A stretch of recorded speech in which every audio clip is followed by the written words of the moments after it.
cloud. All right. And we'll see how it goes. All right, well, I'm gonna go ahead and do the intros and get started just so we can get the program on time. So, all right, this is Beatley Library. This is the third installment of the How Did You Do That? Talking to people who've turned their side hustle into more of a business. And we have two really interesting panelists with us today, both from the area. We have Michael Shea, who is the co-creator and writer of Miskatonic High, a comic book. And we have KaNikki Jakarta, the poet laureate of Alexandria, the first Black woman poet laureate, and just well received throughout this area. So we're really excited to get started, and we'll start off with you, Mike. Would you like to tell us how you got started in comics and how you came to start putting out Miskatonic High? Sure, I'd love to. So I've been a comic book reader for most of my life. That's, how kids often learn how to start reading is through comics. And that certainly was in my case, and been reading them forever and ever. And at one point, decided I wanted to make one, but wanted to do sort of, fan fiction, established characters, things like that. And so found an artist, hired him and said, hey, look, can we just do some fan fiction? And he said, sure. And so we started doing it and we put it out. And what we found was we really enjoyed it. We had a good time doing it. We thought the stories were pretty good. We thought it was well illustrated. It started to look professional. So clearly we weren't completely off base. And so we decided, you know what, rather than doing other people's characters, why don't we do our own? We'll put it out there. We'll see, maybe we'll sell, 2 issues or something. And so we came up with the concept. The artist, his name was Ryan Mendoza. He's my partner on Miskatonic High. He loves Lovecraft, horror, that sort of thing. Anything with tentacles, he's on board with that. I was interested in doing teenage drama comedy sort of thing. And so we just sort of mashed them together and said, okay, we got these teens in this small town high school and they're dealing with tentacle monsters and they're just not sure which is worse, the monsters or the high school. So it's really kind of tongue-in-cheek horror comedy, it's kind of Buffy, Scooby-Doo, that sort of thing. And we did 6 issues. We put them all together and we thought, okay, we're going to send this out to publishers and publishers are going to jump on this and they're, Marvel, DC, we're going to get really, really big. And we sent it out and we heard nothing. I think we got 1 form letter back, which was like, that was encouraging for us, saying no. So we didn't really know what we were going to do. There's digital comics out there now. There's web comics out there now that do okay. I know people who do that and I know that's the way that you can do it. We really wanted to see it in print. I'm old, my eyes are bad. I like to see things in print. So we decided, you know what, why don't we try crowdfunding? We'll go to Kickstarter, we'll put it up, we'll make 2 copies and that'll be that. And that'll be great. And so before we got too far on that, because I knew nothing about Kickstarter, decided to do some research. And the best research that I did was talk to people who had failed at Kickstarter, who had put up campaigns and they hadn't succeeded, and found out through that what they thought they were doing wrong and what they should have done. And a lot of them went on to do it a second time and have more success. And so sort of learned from their mistakes. And one of the things we learned was you have to do a lot of promotion well before you ever get to the crowdfunding stage. You need to establish your own audience.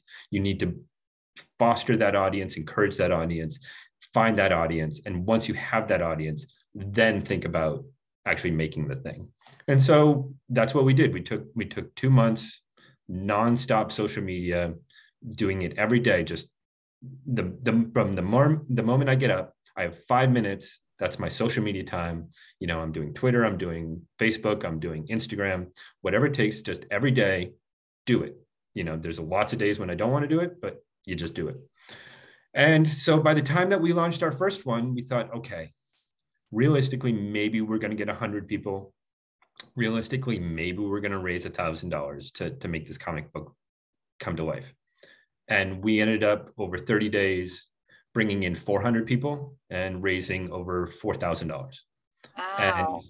so from there, we just took off, and we've been doing it ever since. We're kickstarting issue 14 now. I think we've done 20 campaigns. And so, yeah, so that's what we do. Wow, that's really interesting. I would have never thought that about Kickstarter because the word start is in the word, but Right. anyway, yeah, that's quite a journey. KaNikki, now, if I remember right, you were named Great Writer. Is that correct? I was. I didn't know that what it meant until I was probably in my 20s, and I know my mom didn't know what it meant either. Okay, but your origin story is as a writer, though, with that name. It is. It is. So I'm trying to figure out how far to go back, right? Because my origin story goes back to the womb, okay? Because my mother read a lot of Nikki Giovanni's poetry while I was in her womb, right? My mom wanted to name me Nikki Giovanni, which I'm glad she didn't. I'm sure she's glad she didn't either. At the last minute, she decided I'll name her KaNikki instead. So that's where my name came about, right?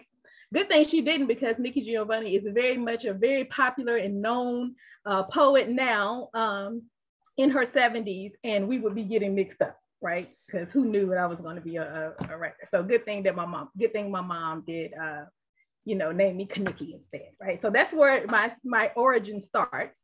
My dad loved Dr. Seuss, right? So when I was growing up, my dad would be like, would be singing, saying, my dad's name was Sam. He would be like, I do not like green eggs and ham. I do not like them, Sam, I am. So I got a Dr. Seuss book, and I was thinking that of course I didn't ask any questions.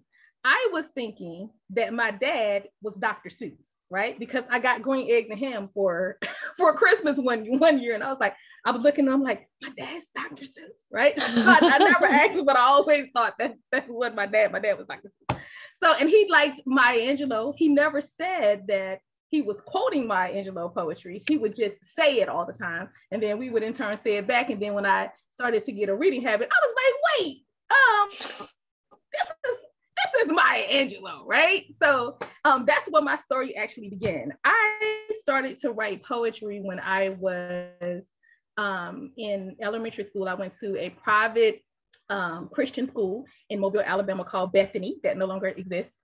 I started to get into poetry competitions, and it was like real stiff, where you would pick a poem that you wanted to read, you had to learn it, and then you would recite it in front of this panel of people who would judge you if you paused, or if you didn't, you missed a word. It was very like a real strict poetry thing. So I would be winning these poetry events. And then one year I didn't win, and I was like, why didn't I win? I didn't win because another girl, she recited the same poem I did. And my dad was like, she did it better than you. So I said, well, next year I'll write my own poem. So that's my original story, right? So then after that, it would be like KaNikki, my maiden name is Williams. It would be KaNikki Williams with an original poem, right? So that was very impressive, right? So that's how I really got started in like to slam competitions. After I left private school and went to public school, I would still be writing poetry, but there was like no outlet for years and years. And then, as cliche as it sounds, in my 20s, I saw Love Jones, and people were standing up doing poetry on stage, and I said, where do they do that? Because that is what I wanted to do, because I was always the little girl in school who got good grades, but she would write on the bottom, talkative, talks too much, you know what I'm saying? So now, I get paid for talking, right? The publishing story of it all is, well, let me back up and say, when I was 8, I was in church, and I saw this young lady do a rendition of the beginning of the world. And we sat down, and it was totally dark in the room, right? And then she was doing, God created the world. He spoke into the darkness. He said, let there be light, and there was light, and it was good. But the feeling that I had when she was doing this, and the way that she pronounced words, and I didn't know how to articulate it at 8 or 9. But I was saying, whatever that is, I want to do that.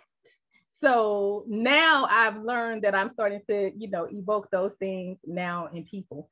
So, and then like just writing a book, my story is basically, long story short, is that I wanted to write a book. I saw people with books that wrote their own books. And I said, how did you do that? It was like some type of secret society. Nobody wanted to tell me how to do it. And then I met this man. He's always going to be part of my whole publishing story. His name is Droopy. He goes by the Broke Baller Anderson. And he told me everything about how he did everything. So once I looked into self-publishing, I found out that, it was kind of frowned upon back in the day to self-publish, probably because we didn't edit, right? So I said, well, how do I get my book published? And I, sent off some queries, much kind of like Mike. And then we didn't have crowdfunding back then. I didn't know about this. There's no crowdfunding back then. And then I got a contract back from Durant's Publishing, which was basically saying they were going to take all of my rights to my book, right? My dad was like, don't sign that contract. But I was happy that somebody wanted to publish it. So I said, well, you know what I'll do? I will start a publishing company that I can publish my book under, and then I won't be self-published because I'm not going to say that I own the publishing company. So and then it became Great Publishing. And then after I got the book in hand, of course, people started to ask me, how did you do that? And then I started like basically publishing consulting without a word. So basically it came back to me, and then I started to publish other people, even though that wasn't the goal, but apparently that's what the universe wanted to happen. So that's the story in kind of a small nutshell. Okay, we can't hear you. Wow, no, sorry. They keep doing library announcements, so I don't want to interrupt you guys. Gotcha. But it's so you're talking about how nobody tells you how to get started. When you are, so to those people who are just like writing stories, on their, probably at a computer, not in their notebook, what, like, as someone who helps people publish, like, what sort of, when someone sends you something, like, what sort of files are you looking for? Like, are people just sending you, do you have people write in Word? Do you ask people to send you in PDFs? Like, should they already be divided into chapters? What do you look for when somebody sends you something to be published? I guess that's for me, huh? Yeah. Well, what I do is more of consulting, and I do what's called service-based publishing, right?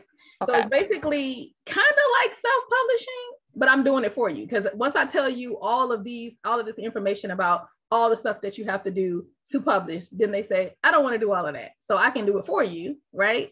So I'm providing a service for you and getting you to print or getting you online. So basically that's what I provide. So I'm not really looking for anything, because you're paying me for a service.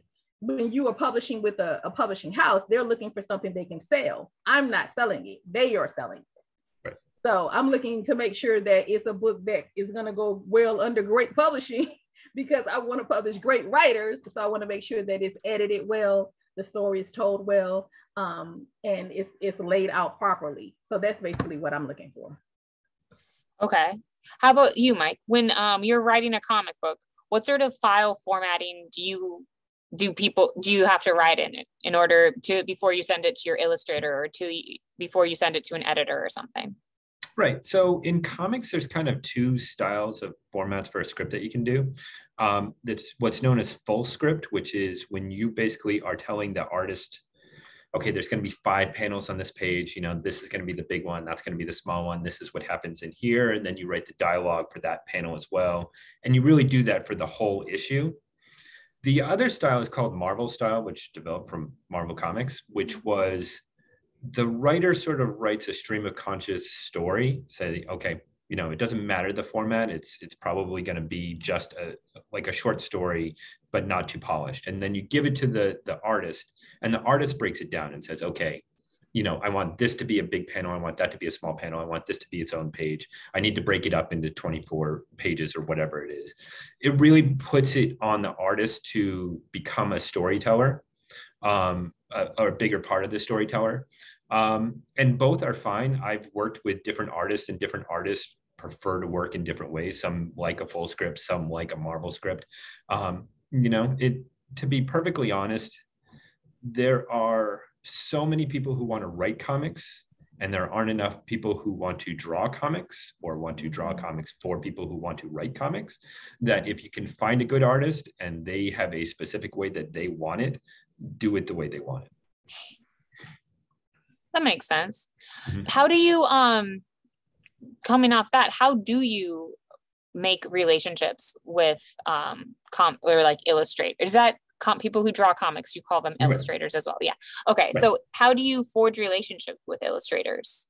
Right. So that's one of the really hard things, is finding an illustrator. Like if you are an aspiring comic writer and you want to do a comic, the hardest part is always finding the artist. The suggestions, the way that I did it was I went on a site called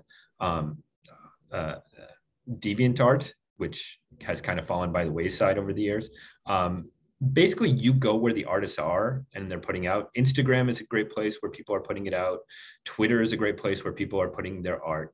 And you just search. You just search for comic art. You search through hashtags, whatever it is, and you start finding artists that you like and follow them. And they will let you know if they're looking for work or not. A lot of them will be looking to do commissions, which is just a single image for you. Some people are looking to do, sequential art, and you just develop relationships that way. You like, I really like your art, I have this story.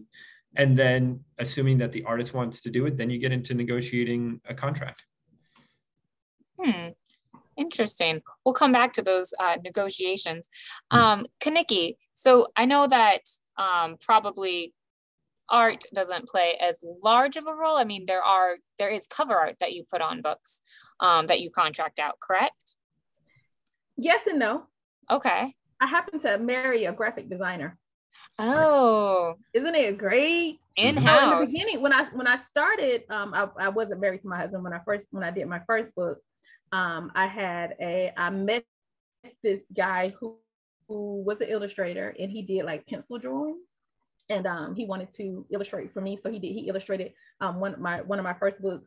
So he illustrated some of the poems, and he illustrated the book cover. It was like a pencil drawing. So that was my first person. I'm still definitely in touch with him. Shout out to Bobby Bryant Jr.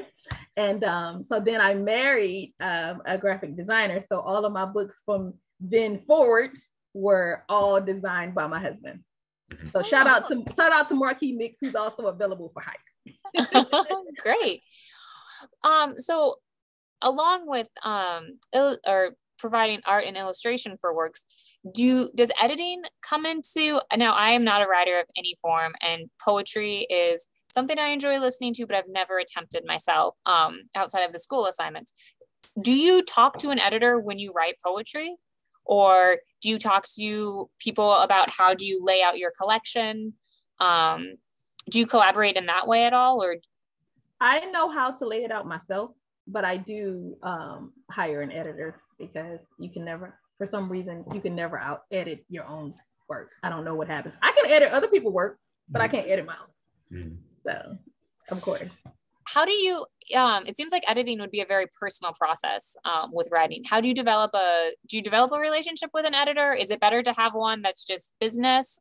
Or is it important to find one that kind of understands what you're trying to do? How do you find an editor? Had so many different types of editors. I don't just write poetry books. I also have some novels. I have 3 novels. I have a memoir. So I hire a different type of editor for those things. I typically hire a poetry writer editor when I'm for poetry, because it's a little bit different. They're looking, they may ask, this is what I got for this. Were you trying to say this? Is this what you were trying to say? So they may ask that. A little bit more lenient on, on your poetry license, I would say. A little bit more lenient, more trying to fix the grammar, the misspellings of things on poetry. But as far as writing a memoir or writing a novel, it's definitely, more of fixing everything. So I've had several different ones over the world. Cool. And then, so like Mike was saying, how do you negotiate your own contracts? How do you negotiate contracts with editors? Do they usually just have a flat fee? Yeah, they do a word count. So many words, is this amount, or like page, you know, a whole like they'll give you how much they'll charge for so many chapters or something like that. So different things for different editors, I found. Okay. How about with illustrators, Mike? How do you negotiate contracts with, do they usually come to you with, this is my fee, and you're like, all right, sounds good? Or this is something that I don't think would be very popular, but maybe, do you ever pay people with exposure, or is exposure part of it since people do buy your comic book? So there's a long-standing joke amongst comic makers about how you get paid in exposure and how no one wants that. Okay. Wow. Because it's a good way you can tell that a lot of artists have gone through that, where they are trying to break into the field, whatever. And, they come along somebody and somebody's like, oh yeah, I'll pay you an exposure. And so they do all this work and they put it out and they make no money. And the exposure doesn't really help as much as you think it would.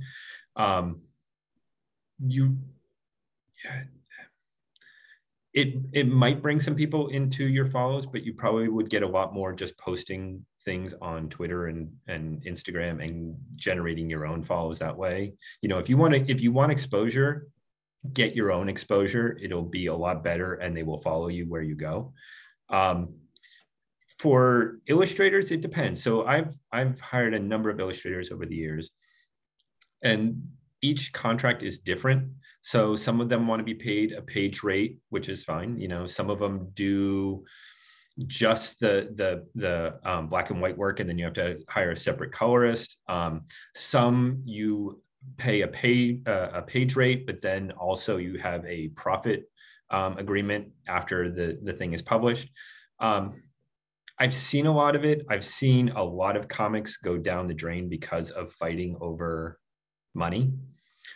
What I tend to do is just say, I don't want to be the person who owns this. I want to co-own this with you. We're on this process together. Half of it's mine, half of it's yours. The money is great if it's there. Basically, I just want to make this thing and not go broke.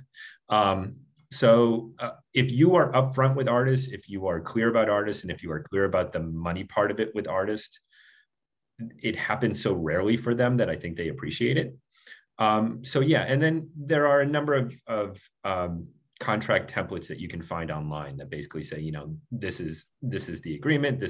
You get paid up front, 50%, and then you get paid at the end 50%. The rights to the work revert to you once we're done with it. All kinds of things. So yeah, there's a lot of templates out there that you can find, but basically being upfront about the money, but also being realistic about it. I've known people who have never put out a comic book before, hire an artist, get halfway through the work and start fighting over who's going to own the TV rights to it. The TV rights to a comic that nobody's ever heard of, that's probably not going to go too far, and now the comic isn't going to come out. So just be realistic. Oh, that's it's good to stay rational, right. Always. Right. So when you're talking about exposure, so how do you market yourself? Because you said you wake up and you do all of the marketing for the comic on right. the various social platforms. Mm-hmm. What approach do you take? Are you really interactive? Is it important just to always post? Is it more important to have new material to post? Do you try to keep up like a persona so they feel like they know the writer behind the book? What's your approach? Right. So that's exactly it. For doing a crowdfunded comic, for doing anything really creative online, a lot of people approach it as though I made this thing, people are going to turn up to see it. And that is not the way it works in the slightest. No one cares that you made a book. No one cares that you made a comic. No one cares that you have a movie script. Nobody cares.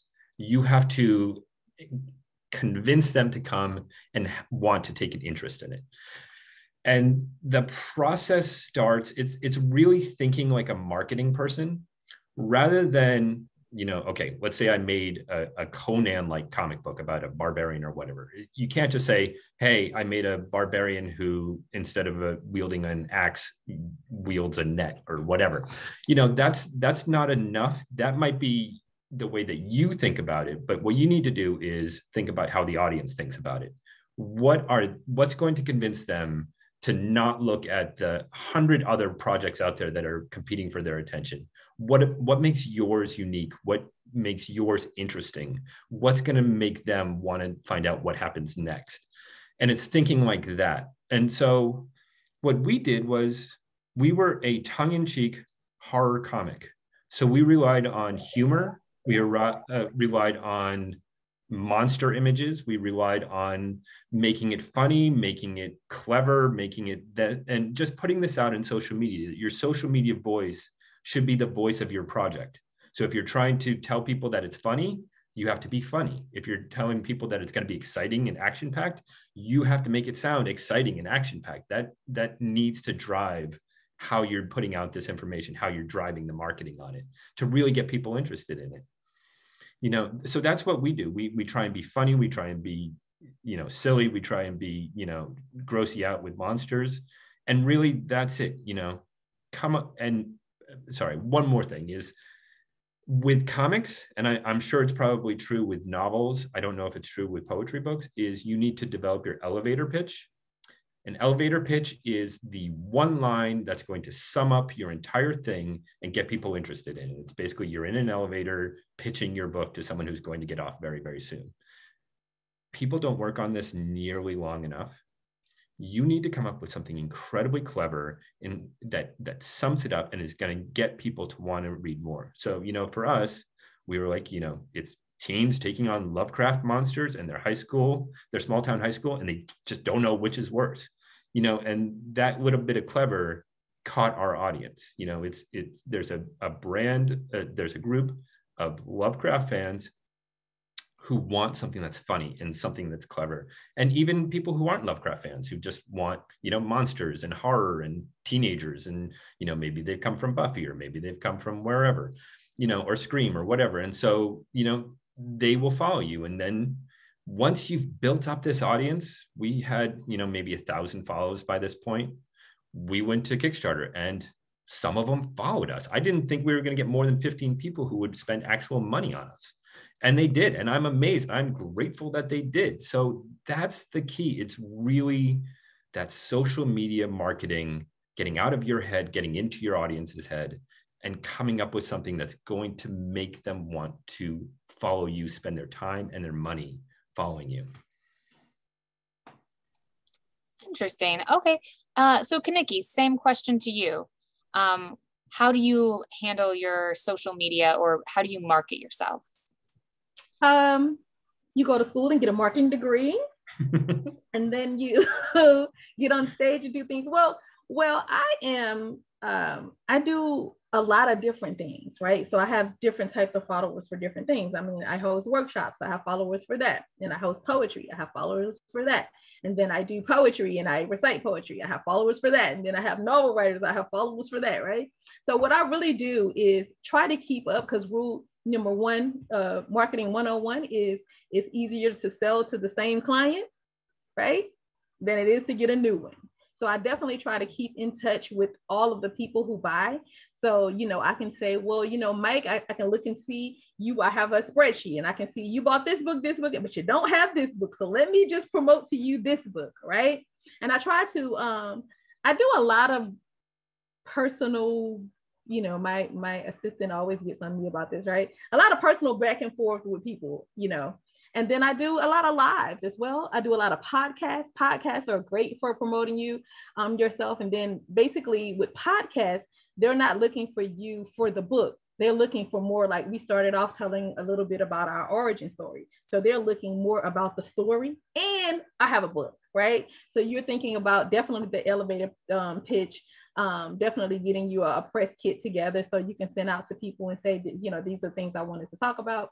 I have a book about marriage and caregiving. So definitely want to talk about my story on, how my husband was diagnosed with epilepsy and how he has a seizure disorder. And then how do I do that and juggle that all, right? So then that's the pitch. And I have a book, right, as well. So definitely just trying to keep in touch with the audience. If you get someone who's personally following you, keeping in touch with that person and giving them a personal, access to you. works very well. Yeah, I have to say, oh, sorry. Mike? No, I was just going to say that's such a good point. And that works in all avenues. You know, with, I can only assume that your crowd is bigger than mine, but working with a small group of followers, you know, 500, 1,000, whatever it is, you need to be that approachable person. You need to maintain that personal contact. These are the people who are supporting your art, you know, and you know, just be grateful that they're doing it, and approach them and just let them know how grateful you are. You know, that personal touch goes a long way. It really does. Yeah. It really does. I have a lot of friends out there. Mm-hmm. When I bought your book, I was surprised when I got it because I think it was signed and inscribed. It was a very, I mean, I was like, okay. Yeah, no, it was really, it was nice. So when you, so you have a following, you're out there marketing yourself, and you have a product. So the next question, just from a small business perspective, is inventory. How do you decide how many books to publish? How many, runs of a certain story do you do? Because you don't want to end up with a lot of them, but you don't want to not have enough if somebody's asking for more copies. How do you manage your inventory? KaNikki, do you want to go first? Sure. I manage my in-house inventory by one bookshelf, right? Okay. I used to have a bunch of books in a box in the closet, right? I always, when I do workshops, I do a workshop called Prep to Publishing. I always say, listen, you do not want to end up with the person in the books with a bunch of books in a box, right? So then I have them out on my bookshelf, so I know how many books on that shelf. I know how many, once I can see it going down, I know how many books that shelf holds, right? So that's the only inventory I keep. Of course, you can do a thing called print on demand. So if you get with a print on demand publisher, you can, if you order one book, they'll print it for you and mail one book, right? But I do like the personal touch of being able to sign books for people because I am out doing things in public. I get a lot of, you know, in-person sales as well. Mostly, you know, if I'm out before the panoramic, I did a lot of in-person sales, right? And then I was able to keep up with these people as well. And I don't think we did talk about Kickstarter. I didn't do a Kickstarter, but I did a lot of pre-orders. Pre-orders are fantastic to do because it helps you with the process. So it gives you some upfront money so you don't have to take all of your money out of pocket. So you ask all your friends, your mama, your daddy, your sister, your cousin, and all of these people to buy product from you to help you with the process of being able to fund all of the fees that comes with being able to publish. So yeah, I just don't want to be the person with the, you know, and then when I'm having a show or something, then I'll order more books because I know that I'm having that show. But I keep some in the car just in case somebody said, hey, I never got your book. I got one in the car. I always keep two in my purse just in case someone is like, hey, you write books, you want to buy one? I took a picture. I was getting out in DC and it was like a family reunion of such a people that had on their family reunion shirts. And they were everybody was just getting out taking photos. And I said, hey, I can take a picture of you guys. So I took a picture of them. So the elder said, hey, so do you live here? And I said, well, I live in Alexandria. He's like, oh, okay. He said, well, what do you do here? So I said, well, I'm the poet laureate. He was like, oh, well, do you have like a book? I have to buy your books. I said, I got one in the trunk. So 20 books on the corner, 20 books. Oh my gosh. In DC for taking a photo of just the people. So you just never know. You never know what may happen. Wow. And that's good marketing too. Yeah. That's great. How about you, Mike? How do they print comics on demand or? They do. Yeah. So it's like KaNikki said, there's sort of two approaches to doing a Kickstarter for comic books. One is you treat it like pre-sales where like you already have all the files and everything ready. You're ready to go to press. Really all you need to do is figure out how many that you're going to sell. And so that's the way that we do it a lot, where we say, okay, we're doing this issue, you can get this version, you can get a bigger version, you can get different covers, whatever it is. And then you find out after the Kickstarter, okay, I need to order 100 of these, I need to order 50 of these, I need to order 75 of these, so that I can then send them out. And you really treat it like a pre-order sale. The other way you can handle Kickstarter as a comic book is you're raising fund to make it. So we talked a bit before about hiring an illustrator. You know, maybe you ran out of money about halfway through and you need to pay the illustrator to do the other half. And so you need to raise $500, $1,000, $2,000, whatever it is. And so you can go on Kickstarter and say, look, you know, I'm raising the money to do this. And it works the same way. It's a harder equation to figure out, because you have to figure out, okay, not only how much do I need in order to produce the things that I'm making, I need to actually add in extra money or figure out more money to figure out how to pay my illustrator as well. And so it's a different dynamic, but it's just like KaNikki was saying, you know, it really is, you don't want to be that person with 1,000 books in your basement or in your closet or whatever it is. And I know comic people who do this, and it's perfectly fine. And I know the dynamic is different for different people. You know, pre-pandemic, a lot of comic book people would go to comic book conventions and sell their books there. And so they would have these 1,000, but over the course of an entire summer or over the course of an entire year, you would go to enough conventions to sell these things. I'm antisocial. I hate seeing people in real life. So the pandemic was perfect for me because I can just take them to the post office and let them deliver it. So I'm all about print on demand. You know, for comics, it's, you know, the margins for making money in comics is really, really small. You know, you don't go into comics to make money. If you don't go into publishing to make money, if you want to make money, there are easier ways to make money than this. So there's some people who take the money and they print, you know, more comics than they need so that they have to do them later. I don't want to do that. So I do print on demand. If I know that I'm selling 200 copies on this Kickstarter, I'm probably ordering 215, 220, just so that I have, you know, some left over. But I know that the majority of my audience is following me on the Kickstarters, and that's the way I'm going to get it. And so I really treat it as a pre-sale system. Okay. Mm-hmm. Well, that pretty much wraps up the questions I have. I do have the questions that I've been asking everyone who's done this program, and that's because this is for a lot of the focus of this program is looking at something that you're passionate about and you sort of made it your side hustle. So when you are successful enough to start getting paid and making a little bit of money, or at least paying yourself back, how do you start balancing and accounting for your most precious resource, your time, with these projects? Because you guys both have lives outside, like you family lives. How do you decide, okay, this is how much time I'm going to devote to this, and then I'm going to move on? Or do you just let it bleed through until you're exhausted? Why don't you go first, KaNikki? I just let it bleed. No, I don't. I have, my mom when I grew up, my mom always said, if you fail to plan, you plan to fail. I heard that my entire life, right? So I'm such a great planner. I keep a great calendar. I have so many consults I do a month. I have charity events that I do, so I add those on, and I have a certain amount of hours I like to do for the month. So I calculate the hours that I'm spending doing my outside, whatever.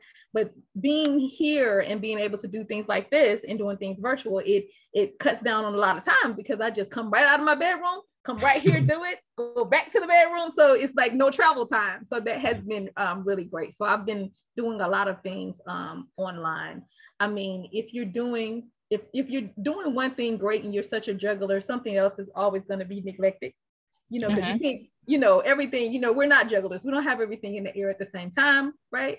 So, you know, you have to just put a focus on your home life, put a focus on your artist life as well. I always say I'm a full-time poet, and at my daytime job, I do human resource specialist. So I'm like a full-time wife, full-time mother, full-time, everything. Everything is full-time.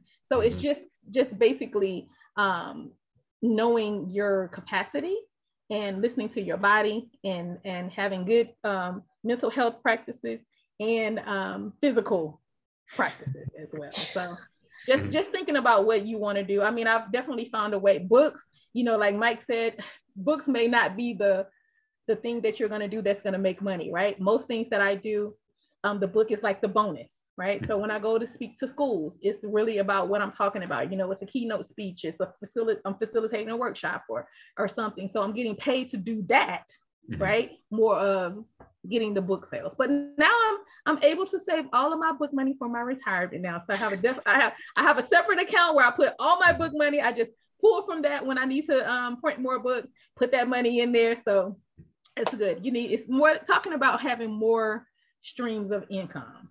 It's basically what it is. What it's about. Yeah. Right. That's great. That's the most complete answer I've ever gotten out of anyone on this question. Well, then I won. I don't know. What prize do I get? I won some prize for this. I mean, everyone else is just like, yeah, no, I'm exhausted. No, you have to pay attention to your body. And when I took on the Poet Laureate title, my aunt, Joanne, was like, listen, your calendar is already full. Stop saying yes to everything. Oh, and I have the greatest personal assistant. Shout out to Keisha for keeping my calendar, just not having me fill up everything. She's like, you don't book anything, because when I took on that Poet Laureate title, I said yes to everything. I took it on in April. April's National Poetry Month. And I said, every time somebody emailed me, I said, yes, I'll do all this. And she sent me a picture of my calendar, like a screenshot, and said, when are you going to sleep? It's nothing in here. It's nothing. So yeah, just saying I'm going to have one weekend that's off limits, a month. There's 4. So at least have one for yourself. Just basically making time for yourself. Because when you're dead, somebody else will do it. Yeah. So stay alive as long as you can and be healthy and make it fun. Have fun. No, that's great. How about you, Mike? Yeah, I'm exhausted. I'm more of the let it bleed through type. Here's the thing that I came to once I realized that we were going to be kickstarting comics and going to be doing this for a while is, and this is what I tell people who want to do comics, is think about what you want to do. Is this something that you really want to do, that you've been wanting to do for a long time, that you've always had this dream, whether it's writing a book, whether it's creating a comic, whether it's making a movie, whatever it is, this thing that is your dream, how much do you want it? Because if you don't really, really, really want it, no one's going to do it for you. So, I take that dream that I've had for ages and ages, and I think about it every time I have to spend 10 hours putting books into mailers and taking them to the post office. You think about it when you get up and you don't want to write something witty about teenagers being killed by tentacle monsters. Do it because this is what it is. This is how it is to make something. Everyone sort of comes at art with the dream of somebody's going to give me the golden ticket, going to give me the publishing deal, going to give me the record deal, going to make my movie, whatever it is. And all I'm going to have to do is I'm just going to sit there and I'm going to create, and I'm going to create, and I'm going to put it out there, and someone else is going to do it for me. And maybe that's true for some people, but if you're listening to us, this is a realistic way to actually make the things that you want to make.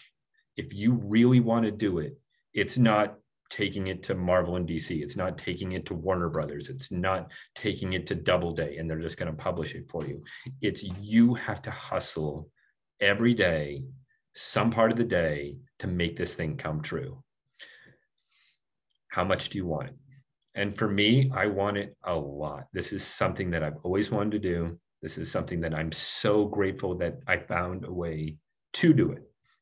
I'm so grateful to the people who let me do it, who want to buy these comics, who write me emails and say, this is great. I love it. It's wonderful. I always want to pick this up, or whatever it is. I love you guys so much. I am so grateful that you let us do this, because this is something we've always wanted to do.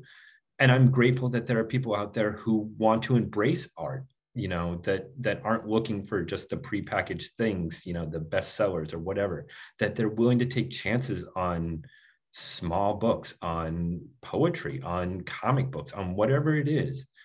They're the people who are driving this and make it so that we can do it. And that's another thing I think about when I'm doing all the tasks that I don't like to do, when I'm doing the accounting to try and figure out how much money I didn't lose this month.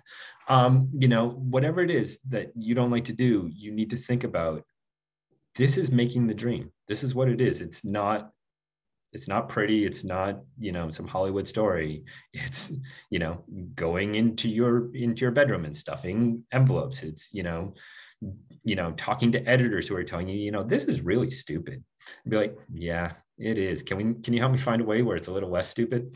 You know, whatever it is that, you know, you have to go through in order to make this thing, that's what you have to do in order to make this thing. I've seen a lot of people in comics who come along and they publish a first issue, and then there's never a second issue because they realized how hard it is. And I'm sure KaNikki's seen this in people who publish, you know, where they write one book and they thought it was going to be a bestseller and that was all it was going to take. And then they put it out and they saw how hard it was and how much money they didn't make at it, and they don't want to do it again. And right, those are the people who I go to. And so when people come up and say, okay, I want to do this, you ask them, how much do you want it? We can't hear you. Wow, no, that's another great answer. mm-hmm. All right, well, I want to thank both of you for your time. And then I just wanted to go ahead and let everyone know that, Miskatonic High, as there's definitely a Twitter, Instagram, there's a presence out there, so it's very easy to find. It's also available. I'll be sending out the link after this program. And then KaNikki is performing live. You can find her every first Monday at Busboys and Poets in Shirlington. So, and online hosting virtually every first Wednesday. Second Wednesday. Sorry, second Wednesday. And there is a Beatly event coming up, the Poetry of Resistance. Yes. Hold on.